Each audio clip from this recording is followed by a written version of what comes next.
ជំរាបសួរពុកម៉ែបងប្អូនទាំងអស់គ្នាថ្ងៃនេះមានវីដេអូចង់បង្ហាញអំពីអាងត្រីធម្មជាតិដែលយើងបាន design មួយកន្លែងនៅខាងស្គុន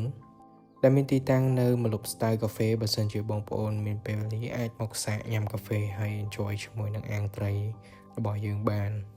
គឺថារយៈពេលប្រហែលខែកន្លងផុតទៅរុក្ខជាតិដុះល្អខ្លាំងមែនទែនហើយទឹកនៅតែថ្លាត្រីមានសុខភាពល្អអត់មានឈឺអត់មានអីទេហើយអាងនេះគឺអត់មានដែលដួលទឹកសោះតែម្ដងតាំងពីយើងធ្វើមកដល់ពេលនេះតែនេះវាសូមបញ្ជាក់អំពីការមើលថែបានល្អបូកជាមួយនឹងការរៀបចំអាងប្រកបដោយស្តង់ដាររបស់ខាង Nature Aquatic របស់យើង